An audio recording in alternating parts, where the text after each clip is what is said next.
Dear Lady Love TV. Sisters Rivals in Love, tunghayan natin ang ikasiyam na bahagi. Good morning, Kuya Guard. Masayang bati ni Sunshine sa naka-duty na guard sa entrance ng building. As usual, para naman siyang kandidato sa pagkaway at pagbati sa mga nakakasalubong na empleyado. Ngunit hindi tulad nung una, ngayon ay sanay na mga ito sa kanya. May iba pa nga na kusa ng lumalapit at nakikipagtsikahan sa kanya. Good morning. Sabay-sabay na silang natigilan pagkarinig na tinig. Napatingin sila sa direksyon na nagsalita. Halos lumuwa ang mata nila sa pagkagulat. It was Ashton who greeted the employees, and he had a shy smile on his face. Panaginip lang ba to?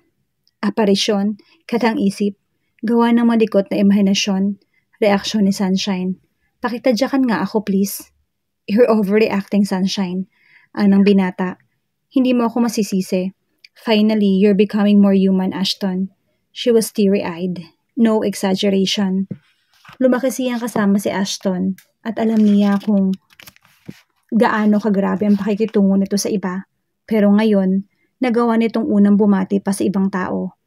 Isang simpleng bagay sa iba pero kay Ashton, alam niyang napakalaking achievement na iyon para dito. Lalong natuwa si Sunshine na magsilapitan ng ibang empleyado at personal na bumati dito. Lumayo siya para mapagmastang mabuti ang nangyari. Medyo halatang naiilang ang binata ngunit makikita kung paano nito pinipilit ang sarili na pakisamahan ng mabuti ang iba. Nakikipag-usap na ito, marunong na rin ngumiti kahit paano.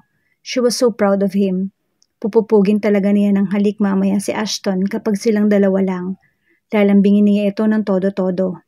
Hay, hindi na siya makapaghintay na masolo ito. Pinunasan niya ang mga luha. Daig pa niya ang isang stage mom sa kanyang inasal. Pero natutuwa talaga siya.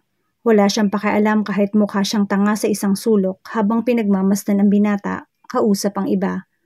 O kahit pinagtitinginan siya ng ibang dumadaan sa harap niya dahil daig pa niya ang best actress sa pagdadrama. Sige lang, masaya siya. Tears of joy yon, kaya ibubuhos talaga niya. After a minute or two, nahawi ang taong bumabati kay Ashton at naglakad palapit sa kanyang kinaroroonan. Nakakunot ang noo ng binata habang pinagmamasdan siya. She gave him her sweetest smile.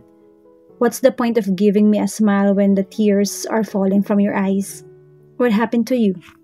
Are you alright? I'm just happy. I'm just happy. He wiped her tears away. Silly girl, mahirap ka talagang ispilingin. You're crying for no reason. Isipin man ng ibang nababaliw ka na. Well, sanay naman ako sa mga bagay na yon. Matagal ka ng baliw. Kaya walang kaso kung makikita ka nilang kasama ni Ashton. Talaga, hindi ka ba nahihiya na may baliw kang kasama na tulad ko? Pinakatitigan niya ito. Akala niya isasagot ito ngunit natahimik lang. Aandar na naman sana ang kadaldalan niya nang biglang hawakan ng binata ang kanyang kamay. Let's go? Ayaw kong malate. Baka sabunin pa ako ni Faye. Then they started walking. Yes, they were walking hand in hand. Speechless si Sunshine. Walang pakialam ang binata kahit pagtinginan sila ng iba dahil magka-holding hands sila. Alam niyang maiintriga ito sa ginawa. PA lang ang pakilala niya sa relasyon nilang dalawa. Tapos biglang makikita ng mga tao na magka-holding hands na sila ng binata sa loob pa man din ng building ng kanilang studio. Pero siya pa ba ang paaapekto sa iisipin ng iba? Mas uunahin niyang intindihin ang kanyang nararamdaman. Halos hindi nga siya makahiga sa lakas ng pintig ng kanyang puso. Pakiramdam niya kinikiliti ang kanyang puso ng laksalaksang anghel dahil langit ang pakiramdam niya ng mga oras na yon. Hindi niya akalain na may pagka-showy pala si Ashton. Sino nga bang mag-aakala? Diba? Ito kaya ang hari ng Poker Face Kingdom. Kaya naman masayang-masaya siya dahil siya ang kapiling nito ngayon.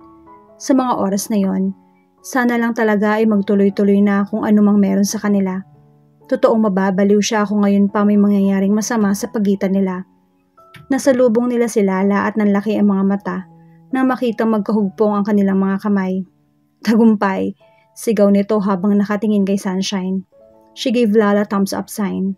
Dali-dali naman itong pumasok sa opisina ni Faye at doon narinig nilang inanunsyo ang katagang, "Panalo ako. Nabingwit din ni Sunshine ang batong puso ni Ashton. Magbayad kayo mga ungas. Huwag nyo nang tatakbuhan. Hindi ko kayo titigilan. Aw naman, narinig nilang reklamo ni Asto. Nagkatingin na lang ang mga ito. She smiled at him and he smiled in return. Mabilis na hinalikan siya nito sa mga labi. Nakaisip na naman siya ng kapilihan. She placed her arms on the back of his head and gave him a French kiss. Wala namang tao sa hallway. Pero kung may tao, siguro, baka hindi na rin siya mahiya. Iba na ang kapal ng kanyang mukha. Be ready later, bulong ni Ashton sa kanyang tenga nang matapos ang halik. Kinindatan ni Sunshine ang binata. Naramdaman niya ang paghigpit ng hawak nito sa kanyang kamay. Sandali pa silang nagkatitigan bago nagawang pumasok sa loob ng opisina ni Faye, kung saan nagkakagulo si Lala. Sinalubong sila ng kantsawan. Tawala naman ng tawa si Sunshine habang si Ashton ay sinugod ang mga kabanda. Iyon ang palatandaan niya na mas magiging masaya pa ang kasunod na araw para sa kanilang dalawa. Nothing could have come between them. That was what she really thought. Sana. Kinapa ni Ashton ang katabi. Napadilat siya nang maramdamang wala ito. Unti-unti niyang idinilat ang mga mata. She just stared at the empty space and he found himself smiling. Napabalikwa siya. Habang tumatagal, ay napapansin niya ang sarili na malayo na sa dating siya.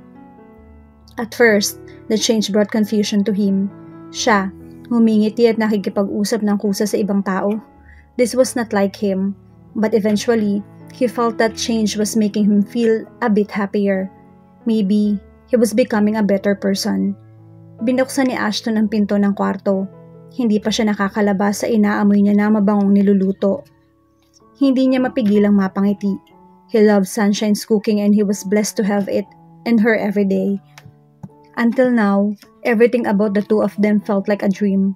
Wala sa isip niya nung pumayag siyang patirahin si Sunshine sa pad na mauuwi ang relasyon nila sa kung ano man ang meron sa kanila ngayon. It was true that he saw Sunshine as a sister, and he never thought of having any relationship with her other than that siblings. But something happened. He woke up and reality slapped him hard on the face. Sunshine was no longer the kid he thought she was. She was now a fine woman. He realized that when he tried to kiss her, hindi niya alam kung nung una ay nadala lang siya ng katotohanang lalaki siya. Babae si Sunshine at nakatira sa iisang bubong. Was it desire he felt for her at first? He kissed her and made love to her. After that, their relationship was never the same. Sunshine had been living with him for 4 months now. At ngayon, malinaw na kay Ashton ang mga unang naging katanungan sa kanyang isip. Sunshine was a great woman. She always took care of him and his needs. She was funny and she made him laugh. She cooked wonderfully and always made him full and satisfied. She was also great in bed. She could be tame sometimes, but most of the time, she was in bed. He loved every minute with her. He loved waking up in the morning and seeing her beautiful face smiling at him. He had completely fallen under her spell. He could only think of only her now. She made him live for the present, not for the past. And most importantly, she made the demons inside his head vanish. He could no longer hear them anymore. He just wanted to be with Sunshine. She was his life now. He didn't believe in love. He brought it was just bullshit that had been created by some hopeless guy. But if this was really love that he was feeling for Sunshine, then so be it. He was happy to be with her. He didn't mind falling in love with someone who made him feel a better person, who made him feel human after all these years. Nakatalikod sa direksyon ni Ashton ang dalaga dahil busy ito sa pagluluto na makarating siya sa kitchen.